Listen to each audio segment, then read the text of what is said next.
আপোনালোকক মোৰ ফালৰ পৰা ৰঙালী বিহুৰ শুভেচ্ছা জনালো। আজি যেহেতু 1 বহাগ সেইকাৰণে ময়ো মেখেলা চাদৰ পিন্ধি ৰাতিপুৱাৰ পৰা অলপ সাজি কাচি যেন বিহু বিহু লাগে তেনেকুৱা এটা পৰিবেশ বনাই লৈছো। মন একেবাৰে ভাল নহয়, কিন্তু কি কৰিম, উপায় নাই। মন বেয়া হলেওতো এনেকে থাকিবই লাগিব, যেহেতু বৰ্তমান সময়ত কৰোনা ভাইৰাছৰ কাৰণে ইমান ভয় লগা এটা পৰিবেশ হৈ পৰিছে। আমি সকলোৱে বৰ্তমান সময়ত বিহু পতা একেবাৰে সম্ভৱ নহয়। সকলোৱে নিজৰ নিজৰ ঘৰত যোনে যেনেকে পাৰে বিহু পাতিছে বা বিহু পাতিব আপোনালোকে। আমিও আমাৰ তিনিওজনে মিলি কিনে যিমান পাৰো তেনেকুৱা এটা পৰিবেশ বনাই লৈছো যাতে আমাৰ মনবোৰ ভালে থাকে। যদি জীয়াই থাকো আগলৈও বিহু পাতিয়ে থাকিব পাৰিম বা ঘৰলৈ যাবলৈ নোপোৱাৰ কাৰণে মন বেয়া লাগিছে হয়, কিন্তু যদি জীয়াই থাকো বৰ্তমান সময়ত যিহেতু জীয়াই থকাটোৱে আটাইতকৈ ডাঙৰ কথা হৈ পৰিছে, আগলৈ ঘৰলৈ যাই থাকিব পাৰিম বা নিজৰ আত্মীয় স্বজনক লগ কৰি থাকিব পাৰিম। এতিয়া মই ৰাতিপুৱাই পূজা কৰিলো, গা পা ধুই সকলো ঘৰৰ কাম বন শেষ কৰিলো। শেষ কৰি কিনে এনেই বিহু গান লগাই থৈছো। এতিয়া ৰাতিপুৱা চাহ তাহ খোৱা হৈ গল। এইখিনি সময়ত এতিয়া বাজিলে 11টা। আমি চিৰা আৰু গাখীৰ এনেকে গুড় অলপ খাই লম। তাৰপিছত দুপৰীয়া আমি ভাত নাখাও, ৰাতিলৈকে খাম। কি কৰো কি নকৰো অকনমান দিনটোৰ যিমানখিনি পাৰো মই আপোনালোকৰ লগত আজি আশা কৰিছো শ্বেয়াৰ কৰিম বুলি। যদি আপোনালোকে আমনি নাপায় তেতিয়াহলে মোৰ ভিডিঅ'টো আশা কৰিছো শেষলৈকে চাই থাকিব। আৰু কথা এটা কৈ দিও, এই ভিডিঅ'টো মোৰ আপোনালোকৰ লগত পাব্লিছ কৰোতে অলপ দেৰি হ'ব, কেইদিনমান দেৰি হ'ব, হয়তো তেতিয়ালৈকে বিহু শেষো হ'ব পাৰে। আপোনালোকে চাব। আৰু এতিয়া বাজিলে আবেলি 6টা। মই বনাও এতিয়া পিঠা। আপোনালোকক ভাবিছো কেনেকুৱা পিঠা বনাও অকনমান দেখুৱাও। যদি ভাল লাগে আপোনালোকেও বনাই খাব পাৰিব, আৰু যিসকলে বনাইছে তেওঁলোকে জানে ভাল লাগে এই পিঠাটো খাই কিনে। ফ্ৰেণ্ডছ, ৰাতিপুৱা ভিডিঅ'টো আৰম্ভ কৰিছিলোহে। 11টা বজাৰ পিছত মই আৰু বেলেগ দুই এটা কাম আছিলে সেইখিনি কৰিলো। এতিয়াতো আবেলিয়ে হ'ল, তেনেকে ভিডিঅ' কৰা নহলে। এতিয়া মই ভাবিলো ভিডিঅ'টো বাকি মই কি কৰো কি নকৰো গধূলি সময়খিনিত অকনমান আপোনালোকক দেখুৱাই দিওঁ। তেনেকে দুপৰীয়া সময়ত বিশেষ একো নাছিলেও আপোনালোকক দেখুৱাবলগীয়া। এয়া চাওকচোন, বাহিৰত এনেকুৱা হৈ আছে বতৰটো। বৰষুণ দিয়া নাই। বৰষুণ দিলে হয়তো ভালে লাগিলেহেঁতেন, কাৰণ ইয়াতে বহুত গৰম হৈ আছে। আৰু যিসকলে নাজানে কৈ দিছো, মই যিহেতু বৰ্তমান সময়ত গুৱাহাটী আছো, ইয়াত বহুত গৰম হৈ আছে। আৰু আবেলি সময়ত এনেকুৱা অকনমান ডাৱৰীয়া হয়, কিন্তু বৰষুণ দিয়া নাই বৰ্তমানলৈকে। আমাৰ অসমততো এতিয়া বহুত বতাহ বৰষুণ ধুমুহা হৈ আছে। ইয়াতে বহুত গৰম, যিহেতু বৰষুণ দিলে অলপ ভাল লাগিলেহেঁতেন। এতিয়া মই পিঠা বনাও, আপোনালোকক দেখুৱাই আছো বলক। মই এইখিনি পিঠাগুড়ি লৈছো। পিঠাগুড়ি 1 বাটি হ'ব, বহুত বেছিকৈ লোৱা নাই, যিহেতু আমাৰ মানুহো কমকৈয়ে পিঠা বনাম। পিঠাগুড়িখিনিত মই অকণমান নিমখ দি লৈছিলোঁ। মোক প্ৰয়োজন অনুসৰি দেখুৱাবই পাহৰি থাকিলোঁ। এতিয়া অলপকৈ পানী দি পিঠাগুড়িখিনি প্ৰথমতে মুঠি লৈছোঁ। ৰুটি বনালে আমি আটা লাৰুটো যেনেকৈ কিছু সময় মাৰি থাকোঁ, ময়ো মুঠি লোৱাৰ পিছত কিছু সময় ভালদৰে মাৰি ল'ম।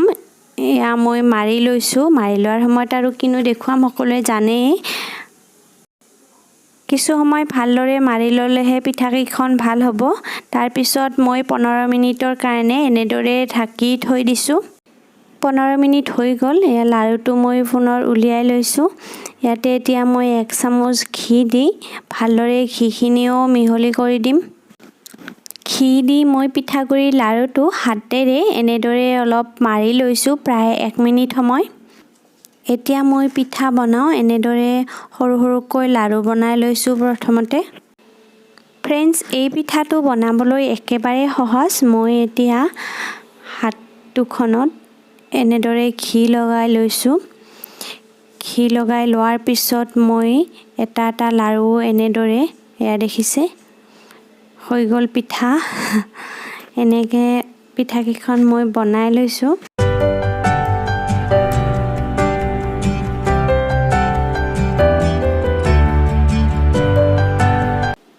মোৰ কেঁচা কেঁচা পিঠাকেইখন ৰেডি হৈ গ'ল। এতিয়া মই খাব পৰা কৰি লওঁ পিঠাখিনি। পিঠাকেইখন বনাবলৈ মই এতিয়া এইফালে 1 লিটাৰ গাখীৰ গৰম হ'বলৈ দিছোঁ। গাখীৰ ভালদৰে উতলিছে। মই এতিয়া পিঠাকেইখন গাখীৰত দি দিম। পিছে গাখীৰত পিঠা দিয়াৰ আগতে মই ঘি 1 চামুচ দি লৈছোঁ আৰু মৌ অলপ দি ল'ম। এতিয়া গাখীৰখিনিত মই ঘি আৰু মৌ দি অলপ লৰাই দিছোঁ। ঘি আৰু মৌ এনেদৰে নিদিলেও কোনো কথা নাই। মই এতিয়া এখন এখনকৈ সাৱধানেৰে পিঠাকেইখন দি দিছোঁ। পিঠাকেইখন দিয়াৰ প্ৰায় 1 মিনিট পিছত মই খুব সাৱধানেৰে পিঠাকেইখন লৰাই দিছোঁ আৰু চেনি অলপ দিছোঁ মোক প্ৰয়োজন অনুসৰি। চেনিখিনি দি মই 15 মিনিটৰ কাৰণে পিঠাকেইখন এনেদৰে সিজিবলৈ দিছোঁ আৰু মাজে মাজে অলপ লৰাই আছোঁ। গেছটো কমকৈ দিছোঁ একেবাৰে। 15 মিনিট হৈ গ'ল। মোৰ এতিয়া পিঠাকেইখন ভালদৰে সিজিলেও মোৰ আৰু এটা বস্তু দিবলৈ আছে শেষত। ছাইডত যে লাগিছে কেৰাহীখনত এনেকুৱাকৈ লাগে, উপায় নাই গাখীৰবোৰ। এতিয়া মই এইখিনি দি দিম। নাৰিকল ৰুকি লৈছোঁ। নাৰিকল নিদিলেও কোনো কথা নাই, কিন্তু নাৰিকল দিলে পিঠাকেইখন খাবলৈ আৰু বেছি ভাল লাগে। আপোনালোকৰ বাৰু কেনেকুৱা লাগিল জনাবচোন কমেণ্ট বক্সত কমেণ্ট কৰি। নাৰিকল দি মই পিঠাকেইখনৰ লগত নাৰিকলখিনি ভালদৰে মিহলি কৰিয়ে লগালগ গেছটো অফ কৰি দিছোঁ। এয়া আমাৰ টেষ্টি পিঠা ৰেডি হৈ গ'ল।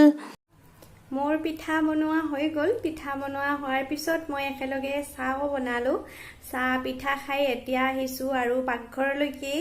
যিহেতু দিনত ভাত খোৱা নাছিলোঁ, এতিয়া ভাবিছোঁ সোনকালে ভাত বনাওঁ। আজি মই মাছ নাৰিকলৰ লগত বনাম ভাবিলোঁ আপোনালোকৰ লগতো ৰেচিপিটো শ্বেয়াৰ কৰোঁ। যিসকলে গোৱাত থাকে তেওঁলোকে হয়তো মাছি কাৰী খাই ভাল পায় আৰু যিসকলে প্ৰথমবাৰলৈ খাই ইমান এটা ভাল নাপায়।